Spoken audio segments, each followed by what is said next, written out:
साथियों, अस्सलाम वालेकुम रहमतुल्लाहि वबरकातुहू। आज हाजिर हुए हैं एक नए अपडेट के साथ। साथियों, ये जो दिन गुजर रहा है बहुत दुखों भरा दिन है। जो कयास हम सभी लगा रहे थे वो सब फेल होते नजर आ रहे हैं। चर्चा हो रही थी कि 2400 करोड़ बजट पास हुआ और उसी बजट में आधुनिकीकरण टीचरों का बंटवारा होगा। लेकिन जब कल मैंने दानिश आज़ाद साहब की वीडियो उनके ट्विटर हैंडल पर हमने देखा किस तरीके से उन्होंने विधानसभा में अपना बयान दिया, वह देखकर मन बहुत दुखी हो गया। साथियों, आधुनिक शिक्षक मात्र एक कहने को आधुनिक शिक्षक रह गए हैं। आप सभी एक दूसरे के हालात से भली भांति परिचित हैं, रूबरू हैं और जानते हैं कि इन कठिनाइयों में हमारा जीना दूभर हो गया है। आप सभी को पता है कि जब से केंद्र में भाजपा की गवर्नमेंट आई है तब से आधुनिकीकरण अध्यापकों के जीवन में अंधकारमय छा गया। दूर दूर तक रोशनी कहीं दिखाई नहीं दे रही है।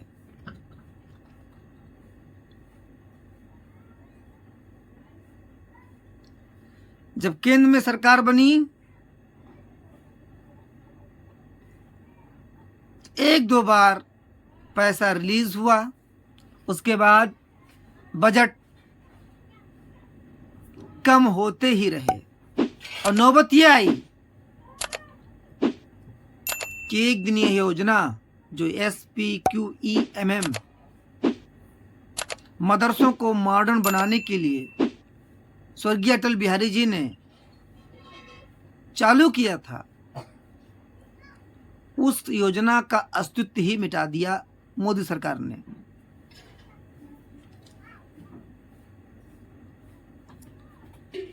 और पैसा भी रिलीज करना बंद कर दिया। जब 60-40 की बात बनी, दोनों की सहमति होते होते दिन यहां तक पहुंच गए कि योजना ही बंद हो गई। यूपी गवर्नमेंट अपना अंश कुछ दिनों तक जारी करती रही, उसके बाद उसने भी वहीं पर पूर्ण विराम लगा दिया। हमारे साथियों ने जो संगठन के अगुवा, कई संगठनों के अगुवा, तमाम मंत्री, विधायक, सांसदों से मुलाकात करके अपनी परेशानियों से रूबरू करवाया कि किसी के जरिए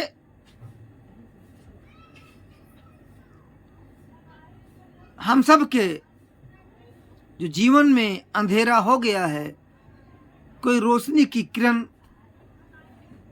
जला दे। विधायक, सांसद, सभी मानवरों ने अपने जिम्मेदारियों का एहसास करते हुए जनता द्वारा चुने हुए प्रतिनिधि, इस जनता का दर्द उस विधानसभा में वो संसद भवन में उठाया, पुरजोर तरीके से उठाया, परंतु ये गूंगी बहरी सरकार सुनने को तैयार ही नहीं। और सुने कहां से, जब इसे रोजगार देना ही नहीं है, जो रोजगार पा रहे उसका रोजगार छीनना ही इसका काम है। अंधों की सरकार है कि ना आगे दिखाई पड़ रहा है ना पीछे दिखाई पड़ रहा है कि हमारे देश का भविष्य क्या होगा। अपने झूठे और खोखले वादे लेकर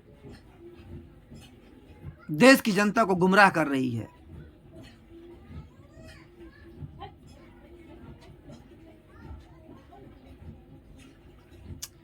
दानिश आजाद साहब अंसारी साहब ने, आप सभी को याद होगा साथियों भली बात, जब धरना सिकंदराबाद का चल रहा था अनिश्चितकालीन, तो यही मंत्री महोदय थे जो वहां पहुंचकर धरने को खत्म करवाया था और कहा था कि आपकी मिठाई हम अभी नहीं खाएंगे, जब तक आपका काम करवा नहीं देंगे हम पानी नहीं पिएंगे, आपका मिठाई नहीं खाएंगे। 2-3 साल बीत रहे हैं, मंत्री महोदय का वक्तव्य धराशाही हो गया।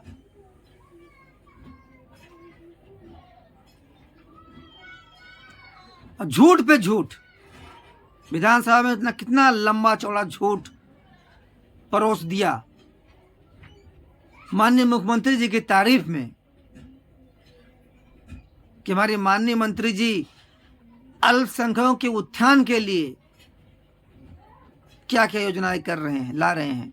मदरसों में आधुनिकीकरण चल रहा है, साइंस, गणित, भूगोल, हिंदी सब पढ़ाए जा रहे हैं आधुनिक विषय, परंतु उनकी जुबान से ये शब्द नहीं निकला कि 22,000 शिक्षक जो बेरोजगार बैठे हैं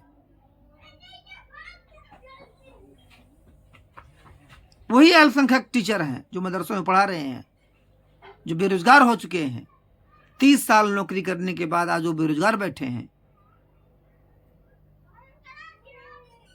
उनके बारे में भी कुछ बोल दें कि हाँ, उनके भविष्य को सुरक्षित करने के लिए हम प्रयासरत हैं और कोशिश कर रहे हैं। हमारी सरकार कोशिश कर रही है कि उनका समायोजन कहीं करेंगे या उनका मान दे देंगे। यूपी गवर्नमेंट हमारा उस योजना को यूपी से संचालित करेगी। उनकी जुबान से नहीं निकला, उनका असली चेहरा सामने आ गया। साथियों, मैं कहना यह चाह रहा हूं कि जो जहां लड़ाई जैसे लड़ रहा है, बाखूबी अपनी जिम्मेदारी के साथ एक बार पूरी ताकत लगाकर आप सभी लड़ लीजिए। अरे योजना चले या धस जाए, हमने जो मेहनत किया है, हमने जो काम किया है, हमें वो पैसा चाहिए।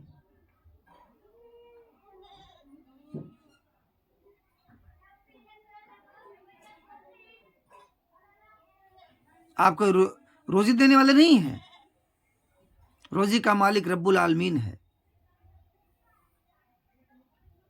जिसने इस जहां में हमको भेजा।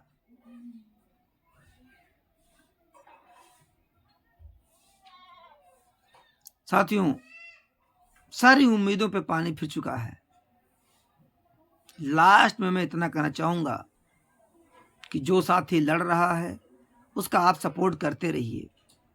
और ये भी मैं कह रहा हूं कि मंत्री, सांसदों, विधायकों से मिलते भी रहिए अपने अपने क्षेत्र के। हमारे क्षेत्र डिस्ट्रिक्ट बलरामपुर से माननीय विधायक श्री राकेश यादव जी ने विधानसभा में पुरजोर तरीके से हम मदरसों और शिक्षकों की आवाज को उठाई, बुलंद किया है। मैं उनका भी धन्यवाद अदा करना चाहता हूं। माननीय लाल बिहारी यादव जी ने भी कई बार जब जब उनको मौका मिला तब तो हमारे आवाज को उन्होंने उठाया। मैं उनका भी धन्यवाद करता हूं। माननीय अशोक सिन्हा जी का जब जब उनको समय मिला बोलने के लिए तब तब हमारी आवाज बनकर मान्यवर खड़े रहे। मैं उन तमाम विधायक और सांसदों का शुक्रिया अदा करता हूं जिन्होंने हमारी आवाज बनकर संसद भवन में विधानसभा में उठाई। उन्हें पुनः एक बार बहुत बहुत धन्यवाद। साथियों, आखिर में मैं ये कहूंगा कि आप लड़ते रहिए और जो जहां है उस प्रकार वो लड़े, हिम्मत नहीं हारनी है। अपना साइड में कोई काम करते रहिए, पूर्णतः इस पर निर्भर न रहें।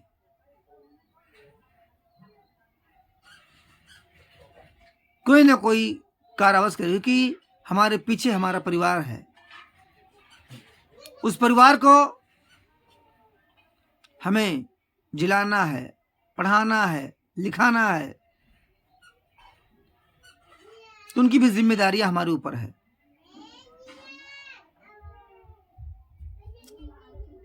लास्ट में इतना कहूंगा कि वीडियो को पूरा देखें और भाई सपोर्ट करें।